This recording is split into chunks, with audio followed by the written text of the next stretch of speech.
Welcome in, everyone, to Beyond the Beat with 32 Beat Writers. My name is Zach Hyduk, and this morning I have with me Ben Baby of ESPN, NFL Nation. You can see him over at ESPN and all of their offerings on TV and radio. You can also find him on Instagram at bbaby41.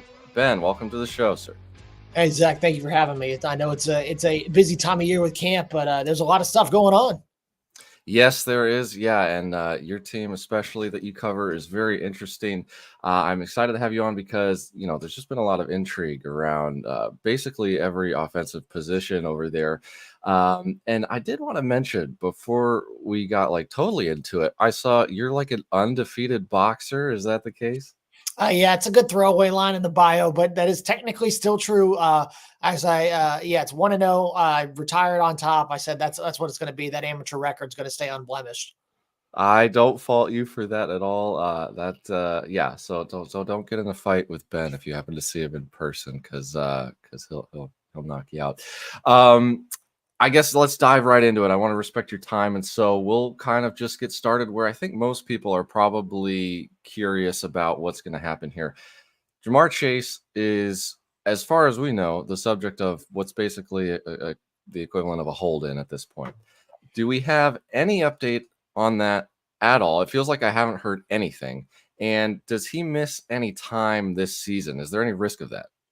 Yeah, I think Zach Taylor, the Bengals head coach, has done a very good job of taking up for Ja'Marr and basically saying there's a plan in place.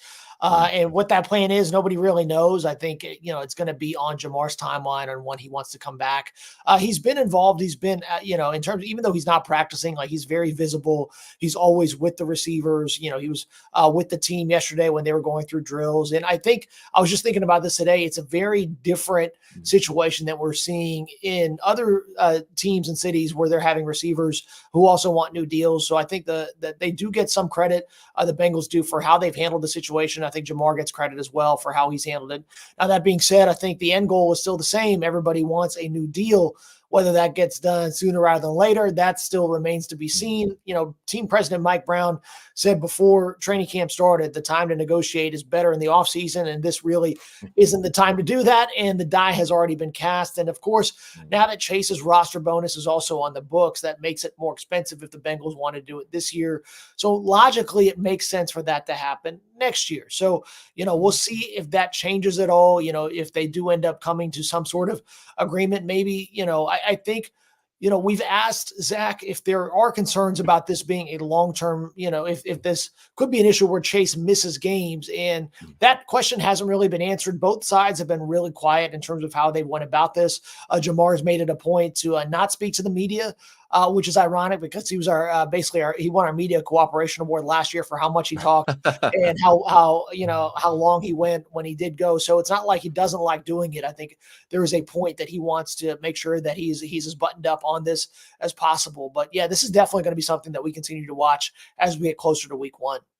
Okay, well, I hope we hear something about that because I know it's making a lot of fans and people who maybe play fantasy football very nervous on that front.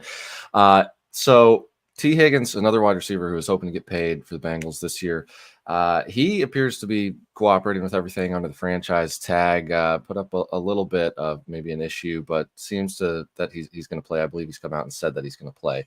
However, do you think he's definitely gone next year? And if so, is there any risk or possibility that he's gone at any point in the season this year? Yeah, I think is right. Him being gone this year, that just doesn't fit the Bengals MO and what they want to do. And they have a lot of value, internally, and what they've said publicly, they find there's a reason they tagged him. They feel like he brings a lot to this offense, especially when you look at what he's been able to do. And now with this Ja'Marr situation, not knowing how long that could play out, and, having Higgins becomes so much more important. I do think that paying two guys that just does not seem cost effective in this situation when you look at what both guys could potentially command, especially Ja'Marr, top of the market, and then T, who, I talked to the Bengals assistant Troy Walters, and he said that, he thinks that T has a capability when he's healthy on the field for all 17 games of being a top 5, top 7 receiver in the league. And if he gets paid accordingly, that's a guy who's also very expensive. And I'll tell you what, seeing T earlier this week, I thought he had one of the best practices he's had since he's been in Cincinnati. Every training camp, he has looked really solid when he's been healthy. I think that's going to be the big question mark,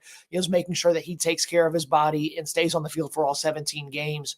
He's a guy that has a lot to prove. He wants to show that he's worth that money. And also he is a valuable asset to whatever team he plays on next season. And, he wanted to make sure, and I thought it was really interesting. He said basically he did not want to see his name in the headlines as he got closer to training camp, and he just wanted to get it done. He knew a deal wasn't going to get done. The franchise tag was as close as they got to a deal this offseason. So he said, you know what, let me go ahead, sign that franchise tender and put some good work in on the field. And he's been really focused on doing that. And I think he's looked really good so far and shows why he thinks he deserves a wide receiver 1 contract. And, if he does move on, again, I've said this for, I think, multiple years now, because I think this has been a big question about T as to how long he could be in Cincinnati. I firmly believe that, if he gets a higher target share somewhere else, I think he could put up better numbers than he's put up here. I think he's been an excellent receiver and has a lot more he can still do. Yeah, and you mentioned the injury with him specifically, and we'll talk about Joe Burrow here in a little bit. It does feel like we've rarely seen those 3 guys, Chase, Higgins, and Burrow, all on the field at the same time. I don't know what the percentage is, but I feel like it's pretty low. And so hopefully we do get that this season if Chase can get what he's looking for and Higgins stays healthy. Tyler Boyd left in the offseason, and subsequently the team drafted wide receiver Jermaine Burton, who had a few red flags, but they took a chance on him. I believe it was the 3rd round. What do you think his role is in the offense this year? Yeah, I think that's going to continue to evolve as the season goes on. I give Burton a ton of credit. You can definitely see a lot of guys investing in him during practice. Jamar Chase talking to him a ton, Joe Burrow talking to him a ton. He's soaking in all these things that all the things that he's going to need to be able to be successful at the next level. I think the raw talent and the ability is there. Picking up the offense, I think that's going to be something that comes with time. And like you said, I think finding that replacement for Boyd and how much he was on the field, that's something that the Bengals are trying to feel out right now, whether that's going to be Jermaine Burton, whether Andre Yoshivas, who is a late contender in that slot receiver position, or Trenton Irwin, a guy who is probably the most established of everybody in the mix for that, and also the one who Burrow has a ton of trust in. And we've seen that play out at camp.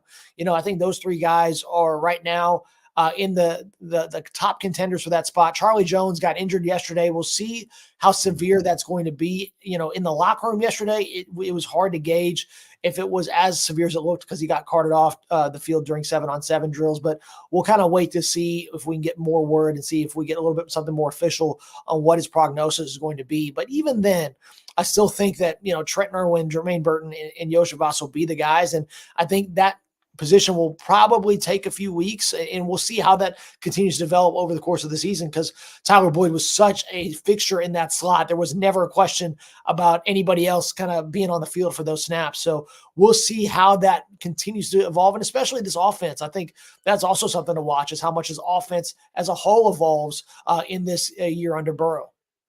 Yeah, and I think you mentioned they're trying to do a little bit more under center on a podcast I listened to that you were on a couple days ago. We can move into the running back room maybe with that, and you can explain to me how that offense may shift and the new guys there.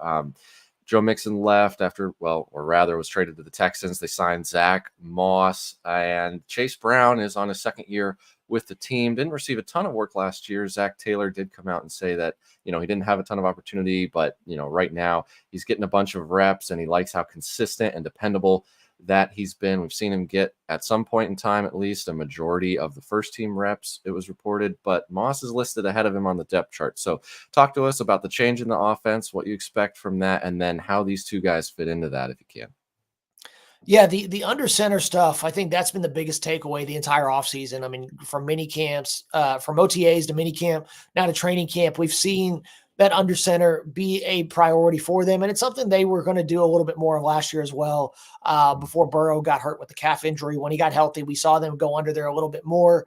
I think he's still a guy who was most comfortable in shotgun, but we're going to, based on what we've seen, I think we should definitely expect some more under center from this team. And I think the fact they went out and got Justin Riscotti as their pass game coordinator was an interesting pick. Got him from Minnesota. And one of the things that I keep hearing is that, I think the importance of marrying the run game and the pass game together is a big point of emphasis, so it doesn't look disjointed. That way your defenses can't key in on one or the other. I think that's been huge, and going under center should help with that, creating a more explosive offense. We saw that offense be more explosive under center last year with Jake Browning than it was earlier in the year. So I think that's going to be a continued point of emphasis. As for that running back situation, it's something I'm writing about right now, actually, for ESPN.com. And, it's the fact that you don't have Mixon on the field, as good as Mixon was, a guy who's going to go down as one of the best running backs in franchise history, I think opens up a lot of things for this offense. And, like you said, I think I talked about this a couple of days ago, but I think with Mixon, the role was so clearly defined, and that he was going to be on the field for first and second downs and could not be on the field for third downs for whatever reason. And so now, in talking to Bengals running backs coach Justin Hill, he said that Zach Moss, when they went out in free agency, he's a guy that they targeted who can bring a ton of value. He has 4 down value. And I think we've seen that in camp when they do team drills. You will see Chase Brown in there, but the other day I saw Zach Moss in there, and Joe Burrow hit him 3 times in the red zone for a touchdown. So fantasy managers, also, I think that's something to keep in mind, is that not only do you want to look at who is getting those first and second down reps, but who's getting those reps maybe in the red zone. And I think that's something that could continue to, develop as we go through camp, because if Moss is getting those red zone reps, if you're a fantasy manager, you're going to definitely put a higher priority on that. But, in talking to guys in the locker room, especially for this story, they pointed out that Chase Brown, Orlando Brown's really high on him. I talked to Ted Karras, the Bengals center, for this as well. And he said, if we get Chase Brown in the second level, there's a good chance he's going to go off for a big one. And I think that's something that this offense has really missed. And, Justin Hill made a point about that. Consistency is huge, but they just need a more explosive run game. If you can turn a 4-yard run into a 20-yard run, that's going to be huge. And I said, basically, what's the key to that? And he said, sometimes just making a guy miss. And Chase, understands the dynamic of that. He's a guy who's got a lot of speed, worked on his game a ton this offseason, especially as a pass catcher. So I think that, despite there being kind of unknowns in Moss and Chase, I should say, this should be a much better running attack, in my opinion, than what it was last season. Yeah. And you mentioned with Joe Mixon leaving, it's going to be an interesting thing if we can get that more explosive element to the offense. I think you also had said in the past that Zach Moss was one of the better, if not the best, backs out of shotgun. Is that correct? Yeah, I think so. I think then he is good under shotgun, and that's so I misspoke a little bit. He's actually number 1 outside the tackles. So outside the tackles, he led the NFL in yards per carry. And the next guy amongst all running backs, and the next guy wasn't even close. I believe it was Brian Robinson at 7.1. Zach Moss averaged 8.1 yards outside the tackle box, or outside the tackles, according to our metrics, which is huge. The Bengals, they ran the 3rd highest shotgun rate in the league last year, and the Colts were 2nd highest. And the fact that Zach did so much and was really good out of the gun was one of the reasons why they wanted to bring him in. They felt like schematically was just a really good fit for what they want to do offensively. Okay, that makes sense. We'll have to see how that shakes out then, and that totally marries up. Joe Burrow came to camp with an interesting new hairstyle. Of course, that made the news pretty much everywhere. But the thing that matters for the season, I think, is that he's coming off of a wrist injury, only played 10 games last year, has dealt with some other injuries in the past. So I guess the main question, I don't think we have to question whether or not he's good. Obviously, that's been answered. But is he currently healthy? And is there anything that he and the Bengals can do to ensure that he stays healthy?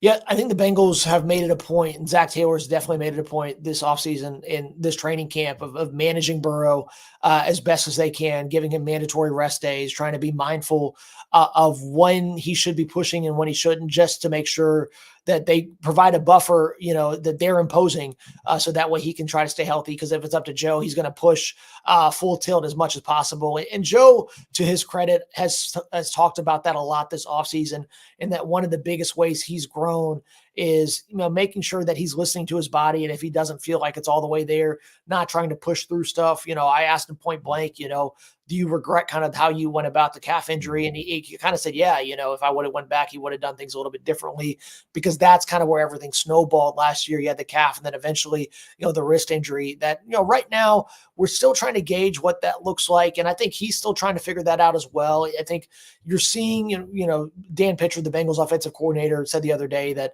essentially that it's getting closer to where they want it to be. He's getting better and better as camp goes on. The consistency, I think, is something to watch. And I'm very curious to see what it's going to look like in the preseason game against Tampa Bay and in a joint practice against Chicago as well. I think that's going to be the true litmus test of where Burrow's currently at, what he's going to be able to do. I think he's had some good moments at times throughout camp, but I do think the defense has played really well and done a really good job against him. So I think that's probably also why we saw some of the fights we did earlier at camp. I think they wanted to let folks know that some of these completions would not actually be completions. I think that was Jermaine Pratt made a point to say when he laid out Andre Yosevach over the middle, it was like, yeah, that's a 50-50 ball. So we're going to go ahead and put our foot down. And I think that's been a point of consternation from the defenders over the last couple of days. So I think Burrow is excited to get out there and talking to him. He's excited to get out there in this preseason game. Will be his first preseason action since like a throwaway drive